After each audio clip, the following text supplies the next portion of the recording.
시청자 여러분 안녕하십니까. 아침엔 매일경제입니다. 오늘 주간신문에 실려있는 사진과 만평부터 보겠습니다. 매일경제입니다. 90도로 인사하는 신임 총리다라고 해서요. 문재인 대통령과 이낙연 신임 총리가 임명장 수여하는 과정에서 이렇게 서로를 향해서 인사를 하고 있습니다. 대통령은 총리를 헌법상 규정만 확대하려고 존중하겠다라고 얘기를 했고, 이낙연 총리 역시 신임 대통령을 잘 보필하겠다라고 얘기를 했죠. 두 사람의 90도 허리 숙인 모습이 보기 좋네요. 다른 사진입니다. 한국일보입니다. 탄식, 미소, 억울, 표정 변화라고 해서 정유라 씨가 도피생활 151일 만에 어제 인천공항을 통해 들어왔습니다. 공항에서 기자회견을 열었는데 때로는 탄식을 했고 때로는 옅은 미소를 보였고 때로는 억울하다는 심정도 표현했습니다. 차량 유리뚫은 우박이다라고 해서요. 어제 오후에 전남 담양, 장성, 곡성 쪽에 갑자기 우박이 쏟아졌는데 우박 크기가요, 진짜 큰 왕구슬만 합니다. 직경이 무려 4cm에 달하고 하는데 차 유리창 뒷문이 저렇게 부서질 정도니까 얼마나 큰지 사람이 맞았으면 크게 다칠 수도 있는 그런 수준인 것 같습니다. 몸에 폭탄 감고 1.5톤 폭탄 트럭 옆에서 쾅이라고 하는데요. 아프가니스탄 수도 카불에 있는 이 독일 대사관 앞에서 폭탄 테러가 있었습니다. 이 지역은 외국 대사관들이 모여있는 지역이라 경비도 삼엄을 했지만 결국 이 IS, 이슬람 극단주의 세력의 폭탄 자살 테러 공격을 막지 못했습니다. 최근에 있었던 미국의 이른바 폭탄의 어머니라고 불리는 큰 대형 폭탄에 대한 보복성이다라고 IS는 밝히고 있습니다. 중국의 지원받아서 케냐에서 100년 만에 철도가 개통이 됐습니다. 케냐, 그래도 아프리카 국가 중에서는 제법 사는 국가인데 이제 철도가 100년 만에 처음 놓여졌다고 합니다. 이 철도를 놓아진 곳은 중국인데 무려 32억 달러, 우리 돈으로 3조 6천억 원을 지원했다고 합니다. 아프리카 지역의 이 중국의 굴기가 심상치가 않습니다. 자원도 많은 나라고 앞으로 이 향후 수출 유력 국가가 될 수 있는 지역인데 우리도 좀 서둘러야 되겠습니다. 동아일보입니다. 월가 소녀성 옆에 오줌 누는 개 뉴욕 동상 전쟁 제저하다라고 하는데요. 미국 뉴욕 월스트리트에 원래 이제 황소 조각상이 있죠. 저것이 너무 남성 중심적이다라고 해서 저기에 맞서는 소녀상이 설치가 됐습니다. 월가에도 좀 여성 금융인들이 탄생해야 된다라는 뜻이었죠. 다시 그런데 이것을 비난하기 위해서 왼쪽 아래에 보면은 강아지가 다리를 들고 오줌을 누는 모습이 있습니다. 철거가 되긴 했습니다만 글쎄요, 저 문제를 남녀간에 저런 대치 국면으로 봐야 되는 것인지 생각해봐야 되겠습니다. 매일경제입니다. 정유라 국내 송환 스마일 티셔츠 입었는데 스마일에 웬 별그림이 별꼴 다 본다는 뜻인데 질문도 별꼴이다 라고 면팡이 그려져 있습니다. 중앙일보입니다. 군기 보고도 안 하고 얼차려 국방부 깃발 사드 뒤집어 보니까 사드가 이제 몰래 숨어 있는 게 이제 들켰나 보죠. 트럼프 대통령이 운전하고 있는 사드 차량 그 위에 올라선 문재인 대통령 여러 가지를 의미하고 있습니다. 경향신문입니다. 군기문란 군수내부 사드 추가 반입 보고 누락했다라는 어제 청와대 발표가 있었죠. 국기문란이다라고 이 땅에 대못을 박아놔야 한다. 탄핵 대행의 사드 기습도입니다라고 했습니다. 한겨레입니다. 이래도 돼? 만약 한국인들이 알게 된다면 그런 게 있었나요? 한민국 국방장관의 얘기. 김관진, 황교안. 한겨레 신문은 저렇게 보고 있는 거예요. 국민일보입니다. 공통점은 무엇일까요? 이낙연 총리, 또 강경화 외교장관 후보자, 김상조 공정거래위원장 후보자, 그리고 사드. 정답이 뭘까요? 뒤돌아보니 위장 전입이다. 라고 만평이. 이낙연 총리는 어제 통과가 됐으니까요. 자, 오늘 함께 해주실 분들 소개해드리겠습니다. 윤영걸 전 매경닷컴 대표, 박원석 전 국회의원, 김용남 전 국회의원, 그리고 노영희 변호사가 함께합니다. 어서 오십시오. 안녕하세요. 자, 어제 입국한 이 정유라 씨 얘기를 좀 먼저 해봐야 될 것 같습니다. 대학 전공 뭔지도 모르고 입학했다. 다 잡아떼는 정유라다라고 했죠. 제가 모든 특혜를 받았다고 하는데 아는 사실이 없다. 퍼즐을 맞춰봐도 잘 안 맞춰진다. 이화여대 전공이 뭔지도 모른다라고 얘기를 좀 하고 있습니다. 이화여대 특화의 입학과 관련해서 어머니가 매달 들고 가서 입학 사정관에게 들고 가도 되는지 여쭤보라고 했고 물어본 끝에 가도 가능하다라고 해서 들고 갔다. 이대에만 들고 간 것이 아니라 중앙대 또 다른 대학 전형에도 들고 갔다라고 하면서 억울하다는 입장을 보였습니다. 학교에 가지 않아서 입학이 취소된 것을 인정한다. 전공이 뭔지도 모른다. 한 번도 대학교에 가고 싶지 않았다라고 얘기를 좀 했고요. 기내에서는 뭐 긴장하는 모습이 있었다 이런 언론 보도도 있고 또 다른 언론에서는 전혀 긴장 없이 비빔밥도 먹고 죽도 먹고 뭐 모니터로 잠깐 이제 K-팝 음악도 듣고 그랬다라고 얘기도 전해지고 있습니다. 자, 정유라의 어제 귀국 표정 또 인터뷰 내용 좀 들어보도록 하겠습니다. 덴마크에서 그동안 오래 버텼는데 귀국 결심한 이유는 뭡니까? 는 없을 것 같고요. 앞으로 뭐 같은 법정에 쓴다고 하면 법정에서 잠시 뭐 이렇게 얼굴 볼 일은 있겠습니다만 만나서 대화를 나누거나 아니면 어떤 변호인 접견 대기실에서 만나서 뭐 이야기를 나눌 수 있는 상황은 없을 것으로 보입니다. 예, 정말 같은 구치소에 있지만 만날 수가 없는 그런 사이가 된 거고 정말 기구한 운명이라고 할 수. 재판장에서 혹시 만나면은 최순실은 뭐 어제 이제 딸 얘기, 정유라 씨 얘기하면서 막 울었다고 하는데 엄마인 최순실은 뭐 딸을 엄청 보고 싶어 하는 것 같고 정유라는 잘 모르겠습니다. 어제 인터뷰 내용만으로는 엄마를 보고 싶어 하는지 안 보고 싶어 하는지 잘 모르겠지만 보고 싶어 하겠죠. 뭐 아무래도 부모 자식 간인데. 부모 자식 간이고 가족이기 예. 때문에 뭐 갈등도 있겠지만 기본적으로는 지금 상황에 대해서 뭐 서로의 안위를 걱정하지 않겠습니까? 예. 지극히 전 당연한 거라고 생각하고요. 구치소 그 수감은 아마도 조정이 되지 않을까 싶습니다. 예. 지금은 일단 한 구치소에 있지만 구속영장이 청구되고 난 이후에는 예. 공무원 분리 수용하는 게 원칙이어서 사실은 박근혜 전 대통령하고 최순실 씨도 서울구치소에 잠시 있었지만 남부구치소를 이렇게 분리시켰듯이 뭐 그런 조치가 취해지지 않을까 싶습니다. 예. 근데 왜 남부구치소예요? 이 남부구치소가 뭐 지난번에도 저희들이 많이 다뤘습니다만 뭐 교도소 가운데서는 최고 현대식 이제 시설로 갖춰져 있고 뭐 재소자들에게는 뭐 특급 호텔이다 뭐 이렇게까지 이제 불릴 정도로 시설이 좋다고 하는데 왜 서울구치소가 아니라 남부구치소일까? 특히 최순실이 있는 곳인데 왜 글로 갔을까? 왜 그랬죠? 이거 배려를 한 건가요? 그거는 아니면... 뭐 박근혜 전 대통령이 서울구치소에 계시니까 예. 같이 공범이잖아요. 이번에 주요 많이 공범이잖아요. 경제 최순실하고도 공동체부터. 공범 아닌가요? 박 전 대통령하고도 뭐 마찬가지겠습니다. 박 전 대통령하고 최순실하고는 그 혐의가 많이 겹치잖아요. 예. 그러니까 아무래도 그런 불편함을 하기 위해서 떼놓은 거는 그건 당연한 걸로 봅니다. 그러니까 정유라는 왜 그러면 남부구치소로? 정유라는 지금 서울구치소에 있는데 예. 오늘 밤중에 밤늦게나 내일 새벽에 구속영장을 청구하면 거기에 따라서 좀 금방 의원님 얘기한 대로 좀 판단이 달라지지 않을까. 지금 이 정유라 자체 범죄는 예. 뭐 업무방해죄 2대 업무방해죄하고 삼성 78억 뇌물 그리고 국외재산 4억 도피해서 독일에서 집 산 거 예. 이거긴 하지만 더 큰 의미는 뇌관하고 지렛대의 의미가 있는 거죠. 왜냐하면 지금 새 정부 들어와서 재수사, 최순실 국정농단 재수사하는데 이게 뇌관이 될 수 있는 거죠. 그리고 지렛대는 박근혜 전 대통령하고 최순실하고 지금 경제 공동체를 검찰에서 계속 주장해 왔잖아요. 근데 경제 공동체라는 게 공동지갑이라는 게 근거가 법정에서 얼마든지 뒤집어질 수 있는 좀 약할 수도 있는 거거든요. 또 삼성에서 지원 받을 때 부정청탁이 있어야지 또 뇌물이 입증이 되거든요. 거기에 대해서 근거가 지금 조금 미약한데 정유라가 입을 열면 이 범죄에 대해서 좀 딱 떨어지게 할 수가 있어서 정유라가 의미가 있는데 제가 보기에는 구속영장이 만약에 안 되면 뭐 집으로 가는 거고 발부가 되면 다른 뭐 또 수용소로 좀 가서 좀 하지 않겠느냐 이렇게 생각이 됩니다. 지금 정유라 씨 같은 경우는 어제 원래 자정까지만 조사를 받겠다고 변호사가 얘기했기 때문에 조사를 자정 전에 끝내고 남부구치소로 같이 이제 수감을 시켰는데 이유가 두 가지가 있는데 뭐 서울구치소에 자리가 없어서 그랬을 수도 있고 또 하나는 일부러 검찰에서 엄마인 최순실 씨를 자극하기 위해서 그쪽으로 좀 보냈을 가능성도 좀 있어요. 왜냐하면 이제 엄마 입장에서는 최순실 씨가 정유라 씨 못 본 지 한참 되었고 본인이 그렇게 애지중지 모든 걸 다 해주려고 했던 그 딸이 본인 때문에 사실은 이제 이렇게 됐다라고 자책을 지금 많이 하고 있는 상황이기 때문에 오히려 딸을 빨리 내보내달라고 하는 취지에서 본인이 협조할 가능성도 조금 있거든요. 물론 뭐 완전히 그렇다고 볼 수는 없지만 그래서 여러 가지를 고려한 것이 아닐까 생각이 듭니다. 모르겠습니다. 뭐 서울구치소가 지금 초만원인지 잘 모르겠지만 이제 자리가 없었을 가능성 그래서 남부구치소로 갈 가능성도 있고. 근데 제가 봤을 때 이제 말씀하신 것 중에 후자가 좀 더 설득력이 있어 보이는 게 최순실은 이제 압박하기 위해서 심리적으로 압박하기 위해서 지금 모든 재판 과정에서 혐의를 다 부인하고 있으니까 그렇죠? 최순실을 압박하기 위해서 최순실과 일부러 같은 남부구치소로 돌려보냈다. 오늘 이제 잠시된 또 남부구치소에 나와서 이제 중앙지검 가서 이제 조사를 또 받게 됩니다.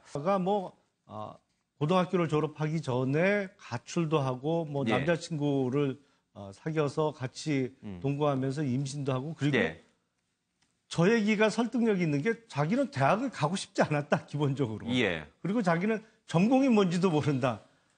지금까지의 정황을 보면 그럴 것 같거든요. 지금 정유라가 무슨 뭐 대학을 가고 싶어 했다기보다는 그 어머니인 최순실이 이제 꼭 예. 집어넣으려고 노력을 했던 것으로 보여서 지금 이대 학사 비리, 특히 대학 부정입학과 관련한 업무방해 혐의에 있어서 정유라의 혐의를 입증하는데 검찰이 성공할 수 있을지 예. 좀 의문이 되는 상황입니다. 예. 근데 어쨌든 좀 검찰 수사를 좀 봐야 될 것 예. 같고요. 저게 이제 재판 전략상 저렇게 얘기한 것일 수도 있어요. 그렇죠? 예. 뭐 그동안의 변호인의 조력을 계속 받았기 때문에 예. 충분히 이 상황에서 어떻게 진술을 하고 어떻게 얘기를 해야 된다는 그런 그 조언을 받았을 거고요. 예.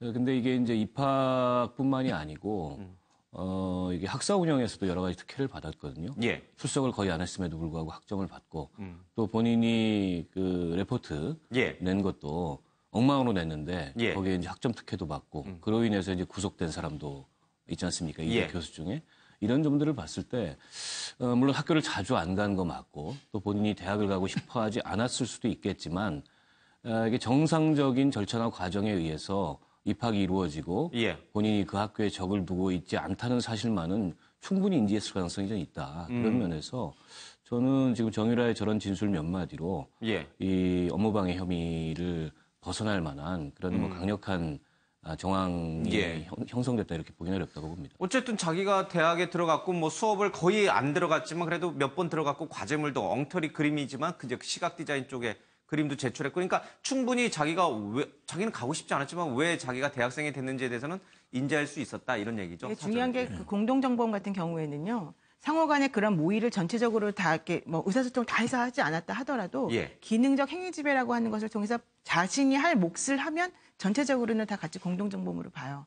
이번 사건에서는 정유라 씨가 나는 그럴 의도도 없었고 원하지 않았다라고 말은 하지만 예. 최순실 씨가 시키는 대로 메달을 일단 들고 들어갔습니다. 그리고 그 면접 그거는 근데 입학사정관이 가져와도 된다고 했으니까. 예, 그러니까 들고 들어가서 질문하는 것에 대해서 제대로 대답을 해주었고요. 예. 그 다음에 뭐 예를 들면 성적 같은 경우에도 레포트 같은 거 내라 그랬을 때 이런 식으로 내라 그러면 다 냈고 하라는 대로 다 사실은 했어요. 그러니까 본인이 원하지 않았던 원했던 간에 상관없이 본인이 기능적 행위 지배를 어느 정도 했기 때문에 예. 그 부분 등을 고려해 봤을 때는 전반적인 그 상황을 종합해 보았을 때 업무방해에서는 인정될 가능성이 높다라는 거죠. 아.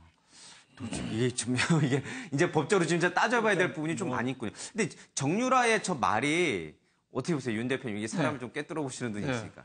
저게 거짓일까요? 아니면 그러니까 재판 전략 때문에 자신에게 유리한 부분만 얘기하고 유리한 식으로 얘기를 하고 불리한 부분에서는 자기는 모른다 전혀 뭐 이런 식으로 이제 답변을 했는데 저게 일종의 굉장히 전략상 나온 발언인지 아니면 정말 솔직한 마음을 그냥 얘기한 것인지. 저는 저거는 그냥 솔직한 마음으로 봅니다. 그럴까 왜냐하면 뭐 예. 물론 뭐 변호인 조력을 많이 받았겠죠. 이런 건 이렇게 얘기하라 했는데 어제 얘기한 게 그냥 상당히 뭐 디테일하게 얘기하더라고요. 나는 그 승마 단복을 국가대표 단복을 입고 가라고 하는데 임신 중이라 배가 불러서 안 입은 건 내가 뚜렷이 기억한다. 메달은 입학 사정관한테 물어봤더니 들고 오라고 그랬다. 그러니까 어제 공교롭게도 최순실 최경희 총장, 남궁공 교수 구형받았어요 검찰에서. 그렇죠, 예. 이대 입학 때문에 최순실 7년, 예. 최경희 총장 5년, 남궁공 교수 4년 이렇게 받았는데 그 사람들 억장이 무너질 것 같아요. 저렇게 가고 싶지도 않은 애를 입학시켰다면 언제 이대가 초토화되다시피 했는데 그러니까요. 본인은 또 저렇게 얘기하니까 근데 저 얘기는 저는 어느 정도 뭐 사실인 것 같다. 정유라의 그러니까 말은, 최순실의 어떻게 보면 과잉 또 딸에 대한 과잉 애정, 이게 삼성의 승마 지원부터 청담고등학교 입학부터 쭉 이어지는 거 아니냐. 저는 그런 의미에서 거짓말이나 전략 같지는 않다 이런 생각이 듭니다. 알겠습니다. 이제 정유라의 말을 어디까지 믿어야 될지 또 어디까지가 아닌지 이제 그거를 구분하기도 사실은 이제 쉬워 보이지는 것 같지는 않습니다. 이대 입학 문제와 관련해서는 이렇고 삼성 특혜와 관련해서도 정유라가 어제 얘기를 했는데 좀 핵심적인 부분인데 사실 정유라를 통해서 삼성 특혜 부분 또 이 삼성 특혜를 놓고선 박 전 대통령과 최순실이 또 어떤 얘기가 오갔는지 이 부분이 이제 사실은 또 굉장히 중요한 또 궁금증 중에 하나인데 저 부분과 관련해서는 정유라가 모른다 나는. 그러니까 저 말을 검찰이 이제 파고 들어야 되는데 저것도 좀 쉬워 보이는 것 같지는 않아요. 모를 수도 있겠다 이런 생각이 들 정도로 좀 너무나 자연스럽게 그 상황을 얘기를 하니까 어떻게 꼭 저 얘기가 아니더라도 예. 실제 모를 수도 있다고 생각합니다. 그 디테일한 내막들에 대해서. 그리고 삼성과 최순실 사이에 예. 어떤 명목으로 어느 정도의 돈이 오갔고 예. 그게 어떻게 쓰였고 이런 거를 당사자는 모를 수도 있죠. 자세한 거는. 근데 이제 분명한 건 삼성에서 파견된 사람이 예. 독일 현지에 나와서 전적으로 정유라를 케어했고 예. 그리고 심지어는 뭐 그 자기 어머니와의 갈등이 커졌을 때 그 사람을 통해서 박원호 전 전무 아닙니까? 예. 그 어머니와 대화를 했다라는 그 얘기가 나올 정도로 충분히 그 상황에 대해서 본인이 어느 정도 판단은 삼성이 자기에 대해 집중적으로 지원을 하고 있구나라는 판단을 했을 수 있다는 생각이 들고요. 그래서 저 문제는 검찰이 이제 어떤 증거를 제시하고 또 이후에 이제 재판 과정에서 그런 증거들이 어떻게 판단되느냐 이런 과정들을 좀 봐야 될 것 같아요. 지금 뭐 뇌물죄 공동정범이 그 성립된다 안 된다. 뭐 제가 법률가가 아니기 때문에 뭐라고 단언하기는 어렵습니다. 근데 이게 지금 검찰이나 이제 과거 특검이 꿰맞췄던 퍼즐의 그 흐름은 최순실이 박근혜 대통령의 비선 실세를 삼성이 알아차리고 최순실의 아킬레스건이라고 할 수 있는 최순실에게 잘 보일 수 있는 루트, 바로 정유라라는 루트를 통해서 최순실에게 잘 보였고 그래서 그걸 통해서 뭐 합병이라든지 경영권 승계 과정에서 박근혜 대통령의 전폭적 지원을 이끌어냈다. 이게 이제 전 특검이나 검찰이 지금 꿰고 있는 스토리 라인이잖아요. 근데 그 핵심적인 그 고리 역할을 해줘야 될 정유라가 나는 박 전 대통령과 엄마 사이에 무슨 얘기가 오갔는지, 삼성과 엄마 사이에, 삼성과 박 전 대통령 사이에 무슨 얘기가 오갔는지 난 전혀 모른다. 그럼 이 중간고리 하나가 끊어져 나가는 거 아닙니까? 아니, 그거는 뭐 중간고리가 끊어진다고 얘기할 수는 없고요. 왜냐하면 최순실까지만 연결돼도 됩니다. 그러니까 최순실이 자기 딸을 위해서 삼성의 지원을 이끌어내는 거기까지만 해도 뭐 정유라가 반드시 근데 그거를 정유라가 증명해줘야 되잖아요. 증언해줘야 되잖아요. 반드시 알 필요는 없거든요. 그러니까 없다. 처음에 삼성이 지원을 약속한 220억 그리고 실제로 송금이 이루어진 78억 원 부분에 있어서 정유라는 몰랐다 하더라도 최순실이 이제 자기 딸을 위해서 한 거라면 뭐 제3자 뇌물수수가 될 수 있기 때문에 그거는 별 큰 문제는 아닐 것 같은데요. 근데 정유라의 어제 인터뷰 중에 가장 핵심적인 부분이 있어요. 왜냐하면 어머니로부터 들은 내용이 삼성 승마단에서 6명을 지원하는데 그중에 1명이 자기다. 근데 이거는 너무 정답을 얘기해서 사전에 좀 조력을 받은 대로 얘기한 것이 아닌가라는 좀 생각이 들 정도로 뭐랄까요. 법률가가 원하는, 그러니까 최순실의 변호인 측이 원하는 대답을 바로 해줬거든요. 근데 평소 말하는 스타일로 봐서는 모녀간에 삼성전자 승마단에서 6명을 지원하는데 그 6명 중에 하나가 너고 이렇게 대화 안 했을 것 같거든요. 그러면 덴마크 구치소에서 또 기내에서 기자들 내지는 검사가 질문할 거에 대한 예상 질문을 짜보고 거기에 변호인이 시킨 대로 딱딱 정답을 얘기하는 식으로 달달달달 외워서 와서 한 딴 건 모르겠는데 하여튼 6명 중에 1명이다. 그 부분은 좀 사전에 조언을 얻은 것이 아닌가라는 생각이 듭니다. 그러니까 변호인이 똑같은 사람이잖아요. 이경재 변호인이 최순실 변호인이 지금 정유라 변호인도 하니까 그러니까 이경재라는 분이 어떻게 보면은 그 중간에서 다 조정을 많이 했다고 봐요. 또 이경재 혼자만 그냥 또 다른 변호인도 최순실 변호인도 많잖아요. 그런 변호인들이 뭐 예를 들면 뭐 재산 관련이라든지 뭐 개인 일이라든 모든 게 다 할 수 있는 거죠. 그래서 정유라에 대해서 검찰이 많은 기대를 하지만 장시호의 길은 가기는 쉽지 않다. 장시호는 최순실하고 스포츠 동계센터를 갖고 누가 주도권이냐를 갖고서 법적 공방이 벌어졌잖아요. 자기 책임이 없다는 걸로. 근데 아마 정유라는 그렇게까지는 가지 않을 걸로 봐서 검찰 기대만큼 못 미칠 수도 있다. 그래서 좀 수사가 어떻게 보면은 쉽지도 않을 수도 있을 것 같다. 이런 생각이 좀 듭니다. 노승일 전 부장이 이제 어제 정유라의 귀국을 보고서 이제 SNS에 글을 올렸어요. 장시호처럼 정유라도 진실의 편에 좀 섰으면 좋겠다. 비록 엄마지만 또 뭐 엄마와 친분이 있는 박 전 대통령이지만 그들 편에 서지 말고 진실의 편에 좀 섰으면 좋겠다라고 하는데 우리 이제 윤 대표님 얘기하셨는데 과연 정유라가 자신이 알고 있는 그것이 엄마에게 또는 박 전 대통령이 대단히 불리하다는 걸 알면서도 그걸 털어놓을 것인가 아니면 정말 저런 상태로 모른다. 나는 전혀 뭐 그런 사람들이 무슨 일을 하고 다니는지 난 모르고 나는 오로지 애기 그리고 말 타라고 해서 말 탄 거 이 정도만 내가 한 거다 이렇게 나올 것인지. 그거는 이제 검찰하기 나름인 것 같아요. 예. 그러니까 이경재 변호사가 가이드라인을 주었다고 한다면 예. 그 가이드라인이 무엇인지는 본인이 너무 명확히 알고 있기 때문에 예. 그 독일과 덴마크에서 도피하고 있었던 245일 동안에 이미 엄청나게 숙지가 되어 있을 것입니다. 예. 그런데 이제 그거는 독일에 있었을 상황 혹은 덴마크에 있었을 예. 상황에서 벌어진 일이고 한국에 돌아오게 되면 어떤 일이 벌어질지에 대해서는 사실은 아직까지는 모르는 상태였거든요. 예. 그렇다면 지금까지는 이경재 변호사를 통해서 변호인이 주장하는 내용대로 이런 예. 식으로 하면 되겠구나라는 것을 아마 듣고서 와서 했을 거예요. 하지만 실제 검찰 조사가 시작이 되게 되면은 변호사가 질문해서 얘기하는 것하고 예. 검사가 꼬치꼬치 구체적인 사안별로 하나하나 물어보는 게 달라요. 그럼 본인도 모르게 대답을 잘못한다거나 말 한마디 실수한다거나 해가지고 서로 전체적으로 그림을 엮어지게 만들 가능성이 있거든요. 게다가 검찰이 지금 가지고 있는 카드는 그 덴마크에 있다는 아기거든요, 아들. 왜냐하면 지금 만약에 정유라 씨가 신주평 씨하고 뭐 사실혼 관계에서 이제 예. 헤어졌다라고 하지만 어쨌든 친부가 신주평 씨라고 한다면 할머니인 최순실 씨도 구치소에 수감되어 있고 엄마인 정유라 씨도 구치소에 수감되게 되는 상황이 가능하다고 한다면 사실 신주평 씨에게 양육권이 가는 게 무조건이거든요. 예. 그렇다면 정유라 씨 입장에서는 지금 아기를 안 데리고 온 이유도 데리고 오면 무조건 신주평 씨가 먼저 아기를 데려갈 것 같은 예. 불안감이 있기 때문에 안 데리고 온 거고 본인에 대한 신병 처리가 정리된 다음에 데려올 가능성이 높단 예. 말이에요. 그렇다면 검찰에서 그러한 여러 가지 것들을 고려를 해서 예. 당신의 죄는 사실 많지 않으니 이러이런 쪽으로 정확하게 대답만 사실관계만 예. 정확히 얘기해주면 내가 잘 처리해주겠다라던가 하는 식으로 해서 그림을 좀 그려주게 되면 본인이 또 그런 말에 넘어갈 가능성도 있죠. 왜냐하면 아들에 대한 그 생각하는 마음하고 엄마에 대해 생각하는 마음이 좀 다른 것 같거든요. 예. 알겠습니다. 이제 검찰이 어제 조사를 좀 했고 오늘도 또 불러서 추가 조사를 할 예정이니까 이제 저희가 이제 생각했던 여러 가지 이제 퍼즐들이 하나씩 좀 맞춰지길 좀 기대하겠습니다. 언제 정유라의 이 모습을 듣고도 누리꾼들 사이에서 여러 가지 얘기가 나오는데 입고 들어왔던 티셔츠도 좀 그렇고요. 그리고 덴마크에서 체포될 당시의 모습과 어제 들어왔을 때 모습을 비교해 보면 약간 이제 얼굴에 살도 좀 통통하게 쪘고 그래서 되게 편안하게 있다가 왔구나.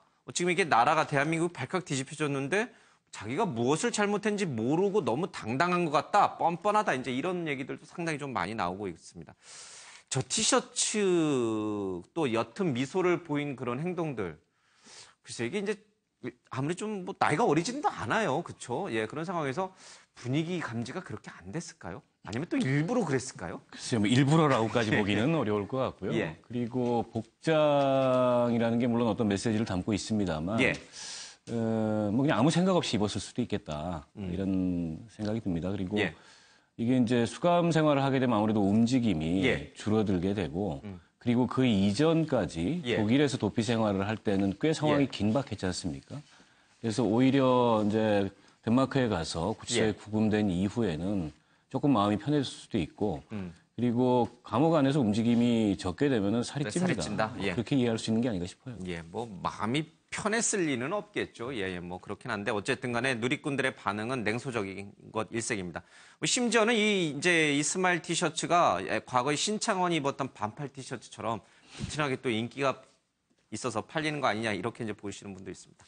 딸이 송환된 날 최순실 이대필이 징역 7년을 구형했는데 최경희 남궁곤 두 교수 전현직 교수에도 징역 5년과 징역 4년이 각각 선고가 됐습니다. 정말 대학 가기 싫은 이제 학생 하나를 대학에 집어넣은 그 죄로 여러 사람이 이제 큰 이제 징역형이 구형이 좀 됐습니다. 좀 보겠습니다. 정유라 출산 알려질 날 최순실 독일에서 비밀 유지 고심했다라고 해서 국민일보가 기사를 좀 쓰고 있습니다.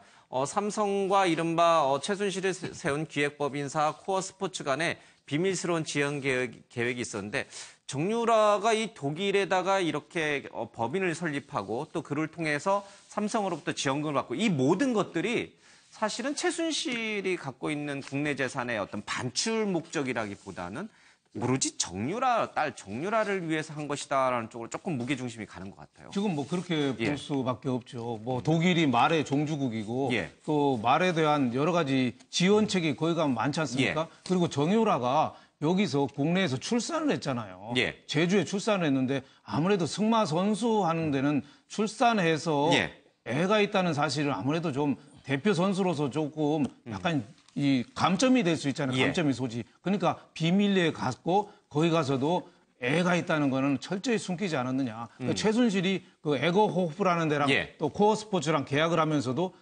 오래된 것처럼 해서 소급해서 또 계약을 하고 한 거 보면 최순실이가 주도 면밀하게 준비하고 정유라는 거기서 따라간 거 아니냐. 그래서 지금도 뭐 정유라가 뭐 검찰에서 얘기한 게 아이 때문 엄마 탓 뭐 이거 하지 않겠습니까? 아이 때문에 난 들어왔다 그러고 모든 건 엄마 탓이다 뭐 이런데 독일에는 엄마가 최순실이가 주도 면밀하게 준비한 거로 이렇게 보입니다. 하지만 이 독일 법인의 또 정유라가 실제로 또 이사로 이렇게 이제 등기가 돼 있기도 하고 이런 것을 보면은 정유라가 난 다 모른다. 엄마가 알아서 다 한 거다라고 하는 말이 또 얼마나 신빙성 있는 것인지 그 부분에 대해서 또 의구심을 가질 만한 것 같습니다. 검찰이 정유라 2만 5천 유로 미신고 반출을 한 부분을 수사하고 있다고 하는데 어제 정유라가 독일에서 그 도피 자금은 어디서 나왔느냐라고 하는 부분에 자기는 전혀 모른다 이런 얘기를 했어요. 정말 자기가 어떻게 돈을 쓰고 다니는지도 몰랐을까 아니면 한 번쯤은 궁금해하지 않았을까요? 이게 어디서 나온 돈이지? 내가 지금 도피하고 내가 레스토랑 가서 그 뭐 1인당 10만 원짜리 음식 김치 달라고 하면서 먹었던 그런 돈들이 다 어디서 나왔을까?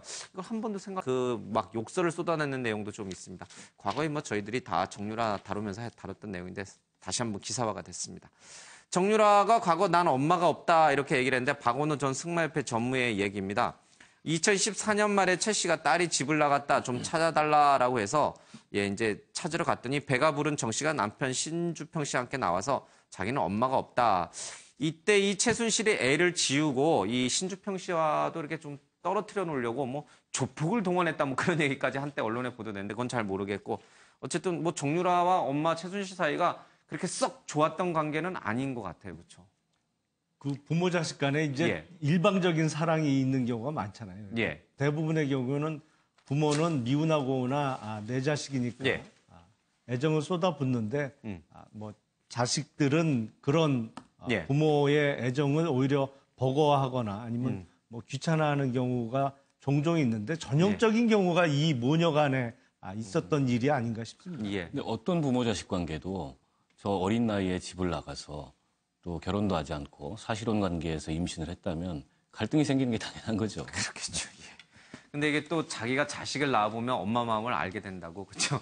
정유라 씨도 아이를 낳았기 때문에 아마 최순실의 마음을 왜 최순실이 그토록 엄마가 나에게 그토록 그렇게 집착을 했는지 아마 그 마음을 좀 이해할 수 있을 텐데 모르겠습니다. 그렇다 하더라도 진실은 좀 밝혀지는 쪽으로 정유라가 검찰 조사에서 좀 솔직한 얘기를 좀 다 했으면 좋겠습니다. 자, 최순실에게 정유라는 어떤 의미가 있는지 좀 과거 발언 들어보겠습니다. 아니, 그거에 대해서는 제가 설명하고 싶은데요.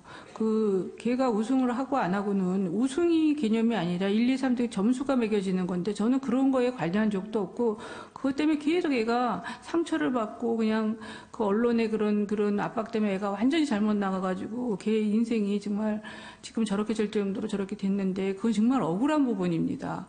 제가 무슨 1등도 할 수, 1등, 2등이 아니라 점수에 따라서 그 차이가 나는데 그런 사실 전혀 없습니다.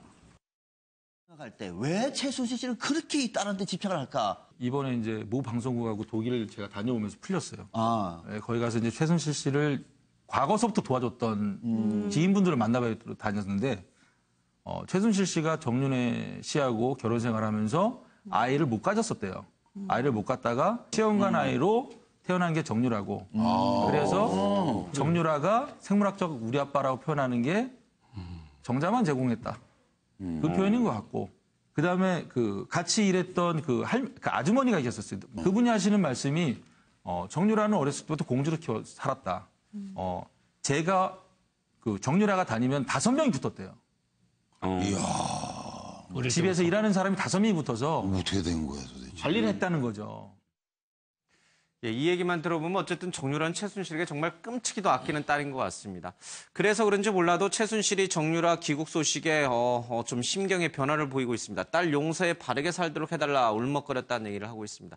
정유라는 죄가 없다라는 얘기를 이제 거듭 강조를 하고 있는데 이 부분을 통해서 최순실이 이제 혐의를 좀 인정하고 좀 털어놓을 건 털어놓고 이렇게 좀 바뀔 수 있을까? 아까 이제 잠깐 얘기를 했습니다만은 그 가능성이 좀 있나요?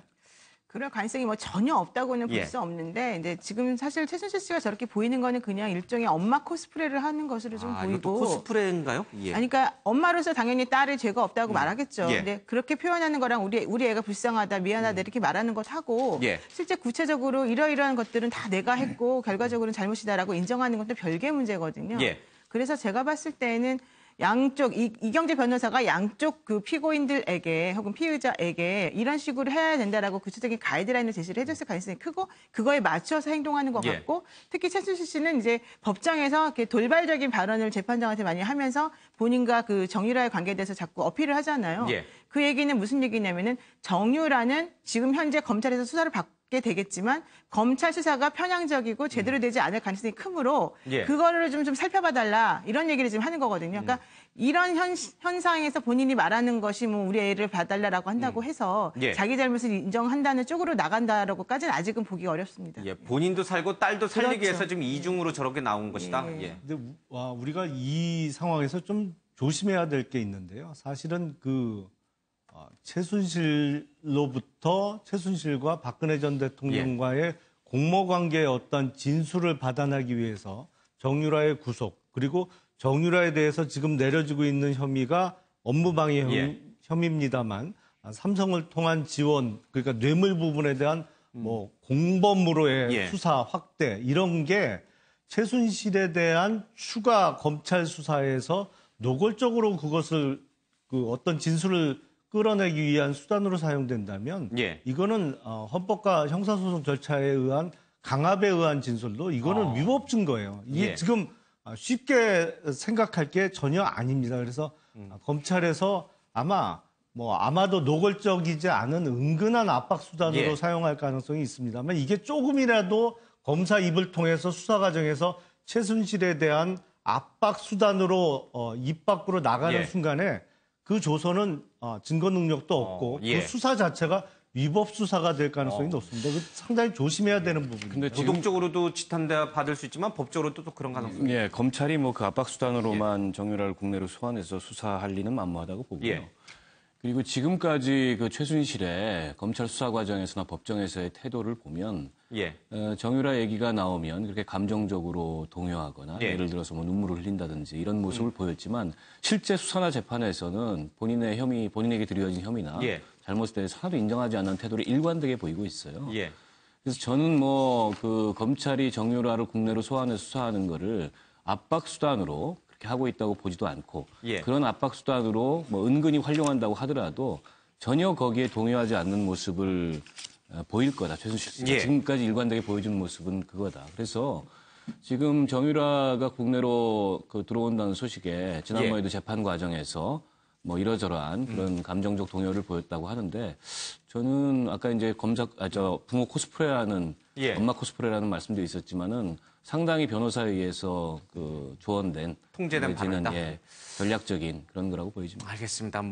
알 수가 없어요. 이제 사람 겉모습만 봐가지고 말 한마디만 듣고는 알 수가 없기 때문에 조금 더 조사를 좀 해봐야 될 것 같은데 여러 가지 조금 신경 써야 될 대목이 분명히 있는 건 사실인 것 같습니다. 자, 이런 가운데 박근혜 전 대통령이 이영선 전 청와대 행정관 경호관의 이 재판에 증인으로 나오라라는 강제 구인장이 발부됐음에도 불구하고 허리가 아프다는 이유로 거부를 좀 했습니다. 이 소식은 박진아 아나운서 얘기 듣고 와서 좀 다뤄보겠습니다. 어제 비선진료를 방조한 혐의로 기소된 이영선 전 청와대 행정관의 6번째 재판이 열렸습니다. 이 재판에선 비선진료 의혹의 당사자인 박 전 대통령이 증인으로 나올 예정이었는데요. 하지만 박 전 대통령은 출석을 거부했습니다. 재판부가 강제 구인 영장까지 발부했는데 이마저도 거부한 겁니다. 특검팀은 오랜 시간 정당한 법 집행에 응해달라고 설득했지만 박 전 대통령은 건강이 좋지 않다는 이유로 끝까지 구치소에서 나가지 않고 버텼습니다. 결국 검찰은 물리적 강제력을 동원할 수 없어 철수했는데요. 상황이 이렇게 되자 재판부는 증인 채택을 취소했습니다. 더는 박 전 대통령을 증인 신문하는 건 어렵다고 본 건데요. 증인 출석을 모면한 박 전 대통령. 결국 이날 재판은 5분 만에 끝났습니다. 계속해서 대담 이어가겠습니다. 과거에 최순실도 증인으로 채택됐는데 안 나가겠다고 버텨서 강제 구인 시킨 적이 있었잖아요. 박 전 대통령 왜 강제 구인 안 시키고 재판장 스스로가 이 증인 채택을 취소해버린 거죠?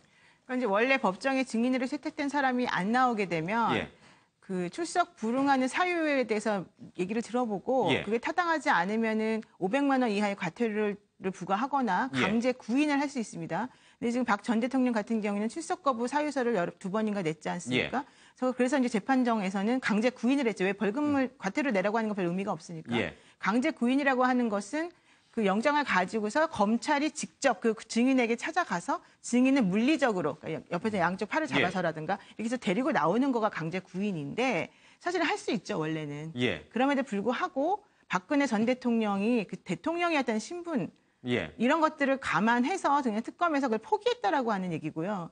사실은 이제 그런 식으로 만약에 태도를 보이는 사람을 억지로 데리고 와서 재판을 하게 한다 하더라도 분명히 그분의 증언에 대해서는 이제 여러 가지 신빙성 문제가 나중에 고두가 될 수가 있고 또 하나는 인권 침해 논란을 또 스스로 자초할 수가 있기 때문에 특검 입장에서는 그게 의미가 없다라고 생각해서 철수를 한 것 같고요.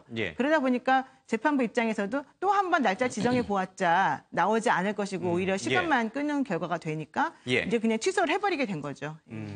대통령 신분에서 이제 벗어났다고 해서 뭐 일반 똑같은 이제 재소자나 피의자랑 똑같이 다루지는 않는군요. 그래도 뭐 예우를 조금 하는 예우를 좀 지켜준 건가요? 근데 허리가 아파서 못 나가겠다는 건 정말 진심일까요? 아니면 자기의 경호관 재판에 자기가 증인으로 나가는 게 창피해서 아니면은 민망해서 아니면은 내가 저런 사람 재판에 증인으로까지 나가야 돼라고 하는 여전히 이제 공주적인 시각에서 여러 가지 이유가 있을 텐데 어떤 쪽이었을까요? 뭐 저는 허리가 아프다는 건 그냥 사실일 거다. 이유를 좀 댄 거 아닌가. 다른 재판은 핑계거리일 거다. 핑계 하루 종일 재판 박근혜 전 대통령 자기 재판은 하루 종일 앉아 있어도 좀 졸고 하품은 좀 하시지만은 끝까지 앉아 있는데 내가 보기에는 여러 가지 좀 이유가 내면된 게 있다. 첫째는 이제 특검이 싫다. 지난번에 재판 전에부터 특검에서 있는 거 없는 거 짜서 나를 이렇게 만드니까 특검이 싫다는 거죠. 그리고 두 번째는 비선 진료를 실제 이영선 행정관이 차로 모시고 와서 실제 받았으니까 내가 나가서 할 말이 뭐 있겠냐 받았는데 또 세 번째는 부하랑 같이 재판정에 서서 어떻게 보면 거의 그 시종 비슷하잖아요. 옛날 윤전추 행정관하고 이영선은 그 허드렛 일 하던 그 시종하고 임금하고 같이 어떻게 재판을 받냐. 내가 한 나라를 통치하던 사람이 그런 생각이 좀 있지 않느냐 해서 뭐 내가 어차피 뇌물죄나 이런 게 큰 죄가 있는데 증인 안 나간 거 뭐 물려봤자 과태료고 내가 여기든 협조 안 해. 나는 떳떳하게 내 길 갈 거야. 뭐 이런 식의 심리가 좀 작용하지 않았느냐 이렇게 생각이 됩니다. 특검도 이제 박근혜 대통령 억지로 끌어내는 모습을 보여주는 것도 특검도 좀 부담이죠, 사실은. 근데 이 부분은요, 만약에 박근혜 전 대통령이 이영선 행정관 재판에 증인으로 출석했더라도 합법적으로 증언을 거부할 수 있는 사유가 있습니다, 충분히. 왜냐하면 이 소위 얘기하는 비선 진료를 방조했다는 게 이제 이영선 행정관에 대한 공소 사실인데 그 비선 진료를 받은 본인이잖아요, 박근혜 전 대통령. 그래서 이영선 행정관 사건의 증언 내용 자체가 자기 죄를 인정할 것이냐 말 것이냐의 내용이 대부분이거든요. 그러면 합법적으로 증언 거부를 할 수가 있습니다. 그러니까 증언을 안 해도 되는 사안이에요. 그러니까 저는 이 이영선 전 행정관의 재판 과정에서 박근혜 전 대통령을 증인으로 채택한 것도 조금 절차적인 문제가 있었고 더군다나 부인장을 발부한 것도 왜냐면 나와도 합법적으로 증언 거부를 할 수 있는 사안이기 때문에 부인장을 발부할 필요가 있었느냐. 애초에 증인 채택이나 구인 영장을 발부할 필요가 없었던 사안 아닌가 싶습니다. 그거는 약간 전략적으로 봐야 됩니다. 왜냐하면 강제 구인 절차에 의해서 전 대통령이 나와서 증언을 해야 되는데 당신에게 뭐뭐라고 물어봤더니 증언을 거부하겠습니다라고 대답을 해요. 그러면 그것은 그 질문한 그 내용이 이 피고인 박근혜의 범죄 사실과 연결되어 있구나라고 하는 것을 사람들에게 알리는 꼴이 되고 본인 스스로도 인정하는 게 되는 거예요. 그러니까 지금까지 박근혜 전 대통령은 모든 걸 부인하고 있는 상황인데 본인이 증언 거부합니다라고 하는 말을 하는 순간 어쨌든 이 사건은 나와 관계가 되어 있다. 어쨌든 나의 범죄 사실을 좀 더 증가시켜주고 입증해 줄 수 있는 증거가 되기 때문에 말 안 하겠다. 이런 태도를 재판부나 다른 사람이 보이게 되면 본인에게 안 좋죠. 그러니까 차라리 안 나가는 전략을 택하는 거죠. 그건 조금 동의하기가 어려운데 이건 논리적으로 비선 진료 의혹이고 비선 진료를 받은 당사자가 박근혜 대통령인 거는 뭐 다 알려진 사실인데 알겠습니다. 증언 거부를 통해야만 그게 확인되는 것 같지는 않습니다. 근데 사실 뭐 지금 박근혜 전 대통령이 받고 있는 혐의가 워낙에 많고 관련자들이 워낙에 많잖아요. 재판 증인행 중에. 근데 그 사람들 재판에 다 아마 이제 박 전 대통령이 증인 채택이 될 가능성이 높은데 이런 식으로 다 피해갈 수 있는 것인지 그건 좀 지켜봐야겠습니다. 자, 탄핵 심판 때 헌재 이 공보관을 지냈던 배보윤 변호사가 헌재를 나오자마자 박 전 대통령 변호인단에 합류하고 있다라는 기사가 동아일보에 실렸는데 좀 나름 좀 저는 이 기사 좀 충격적이었어요. 자, 이게 이제 얼마 전까지 헌재 재판과 관련해서 탄핵 심판이 있었고 거기에 대해서 헌재 뭐 이정미 재판소장 권한대행을 대신해서 입장을 설명했던 분이거든요. 근데 이게 탄핵 사건과 관련된 핵심 피의자의 변호인으로 간다? 이게 가능한 건가요? 좀 부적절하죠. 이게 법적으로 수임 제한 그 사유이냐, 그건 뭐 아닌 것 같아요. 헌법재판소 사건이 아니기 때문에. 그러니까 위법은 아니에요. 네, 그렇죠? 위법은 아닌 건 맞는데, 과연 이제 이 윤리라는 측면에서, 변호사 윤리라는 측면에서 그 적합한 것이냐, 이런 의문이 제기될 수 있고요.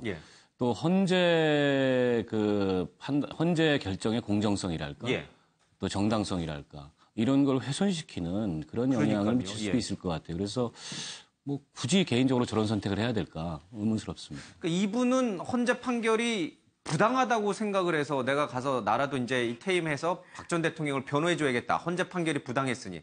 뭐 이렇게 이제 사람들한테 읽힐 수가 있잖아요. 그렇죠. 그러니까 이게 굉장히 좀 어찌 보면 예민해질 수 있는 위법은 아니지만. 그러니까 탄핵 심판 때 있었던 절차적인 과정이라든가 뭐 그 결론이라든가 하는 것들이 본인이 공보 판사였기 때문에 그냥 헌재 입장을 대변해서 객관적으로 말은 했지만 본인 개인적인 헌법재판소의 그 판사로 재직하는 사람의 그 직무상 입장에서 보았을 때에는 이것은 매우 잘못된 것이다라고 스스로 생각했다라고 하는 거를 오히려 사람들에게 알리는 꼴이 되어서 그렇겠죠. 그 결과론적으로는 역행해서 소급해서 헌재 결정 자체에 대해서 의문을 품게 할 수밖에 없고요. 그렇게 되면 이 일련의 과정 전부 다가 사실은 근간이 흔들리는 모양새가 될 것이고 특히 박근혜 전 대통령에 대한 형사재판에서 검찰이 이제 그 탄핵 재판 때 있었던 여러 가지 것들을 인용을 하면서 여러 가지를 하고 있는데 그런 것들에 대한 신빙성도 전부 다 흐트러뜨리게 되는 결과가 나오죠. 뭐 이분이 뭐 수임료라든지 아니면 혹시 뭐 정치에 또 들어가고 싶은 뭐 어떤 생각이 있으신지 잘 모르겠지만 뭐 어떤 이유인지는 잘 모르겠지만 이렇게 바로 헌재의 판결을 부정할 수 있는 행보를 보이는 것이 좀 놀랍습니다. 한번 직접 얘기를 좀 들어봤으면 좋겠는데 어떤 입장을 표명하시는지 좀 지켜봐야겠습니다. 자, 문체부 국장 등을 지목해서 박근혜 전 대통령이 참 나쁜 사람이다라고 얘기를 했는데 박원호 전 승무협회 전무의 증언을 보면은 박근혜 대통령이 최순실이 했던 말을 똑같이 했다고 합니다. 최순실이 이 문체부 국장에게 참 나쁜 사람이다라고 말을 했더니 박근혜 대통령이 그 얘기를 똑같이 앵무새처럼 따라했다라는 얘기인데 최순실이 박 전 대통령이 저 사람들 나쁜 사람이야 라고 하니까 박 전 대통령이 뭐 실장이나 아니면 수석에게 장관에게 저 사람 나쁜 사람이야 라고 똑같이 얘기해요. 뭐 하여튼 이 과정도 저희들이 그동안 많이 다뤘으니까 좀 넘어가겠습니다. 자, 이 사드 보고 누락 파장인데요. 청와대 김관진 한민구 청와대 와서 직접 설명하라 요구를 얘기했고요. 어제 청와대로는 고의적으로 이 보고 사항이 누락이 됐다라고 결론이 나왔습니다. 미국과 중국까지 사드 사기 논란에 뛰어들었습니다. 중국이 불쾌감을 얘기했고요. 미국도 난감한 표정을 좀 짓고 있습니다. 한미 간의 외교 논란이 될 가능성도 있다는 얘기가 흘러나옵니다. 문 대통령 미국 사드 환경평가 국회 논의 시간 걸려도 이해해달라라고 얘기를 하고 있습니다. 이 내기 문제 때문에 이 사드 문제는 국회에서 다뤄질 수밖에 없는 상황이 돼버렸습니다. 미국이 이런 상황을 좀 이해해달라라고 얘기를 좀 하고 있네요. 한민구 국방장관, 정의용 국가안보실장과 오찬대와 오해가 있을 수 있다라고 얘기를 좀 하고 있는데요. 보고서는 실무선에서 만드는 것으로 조사 중인 사안은 왈가왈부 못한다. 국방부는 억울해하는 분위기다. 사드판이 숨겨 득될 게 뭐 있나 이렇게 얘기를 좀 하고 있습니다. 좀 짚어보죠. 윤 대표님, 한민구 국방장관이 이 정의용 실장과 밥을 먹을 때 정 실장이 물어봤어요. 사드 내기가 반입이 됐다는데요. 이랬더니 그게 무슨 소린가요? 이제 모른다는 듯이 얘기를 했는데 사실은 알고 있었던 거죠. 그 한민구 장관이 모를 리가 있습니까? 그러니까 거짓말한 건가요? 이번 게 그러니까 궁금증이 많은 게 국방부가 숨겨야 실익이 별로 없는데 왜 숨겼을까? 그리고 대통령한테 보고할 기회가 많았는데 왜 넘어갔나? 그리고 여러 차례 넘겼다지만 마지막에 일요일 날 28일 점심을 먹으면서 정의용 안보실장이 한민구 장관한테 직접 물어봤다는 거 아니에요. 한국에 됐는가? 배치됐는가 했는데 그럴 리가 했다는데 제가 보기에는 일부러 거짓말한 것 같지 않고 이 배치하고 전개하고 그 반입하고 좀 다르거든요. 배치는 성주 골프장에 완전히 미사일 다 준비되고 레이더 다 세팅돼서 모든 게 다 끝난 게 배치고 전개나 반입은 미국에 있는 게 한국에 들어온 게 국내에 들어온 게 정계나 반입을 하거든요. 그래서 그런 혹시 용어의 차이가 있을 수도 있지 않느냐. 그건 뭐 누구나 다 추측인데 저렇게 한민구 장관이 내일 모레 집에 가실 분 아니에요. 뭐 새 정부 와서도 국방부 장관 한다는 건 그거는 뭐 어떻게 보면 말이 안 되는 거고. 근데 집에 가실 분이 저렇게 숨길 리가 있는가. 거기에 대해서는 조금 여러 가지 좀 이해가 안 되는 부분입니다. 한민구 장관이나 이 국방부에서는 뉘앙스의 차이가 좀 있었던 것 같다라고, 그러니까 누락한 게 아니다라는 얘기가 되죠. 그러나 최초 실무자가 만든 보고서에는 분명히 있던 단어들이 다 빠져나간 부분에 대해서는 다들 인정을 했으니, 그럼 그게 누구 지시에 의해서 빠진 것인가? 아니면 너무나 당연한 거니까 사드 한개포대는 6기로 이제 구성된다는 게 너무 당연한 사실이니까 세세하게 디테일하게 하나만한 얘기를 해서 뺀 것인지, 이 부분에 대해서는 명쾌한. 그걸 너무 당연하다 이렇게 얘기하면 굉장히 곤란하고요. 그리고 전개냐 반입이냐 배치냐 이런 용어상의 차이 내지는 한민구 장관이 얘기했던 무슨 뉘앙스의 차이가 있을 수 있다.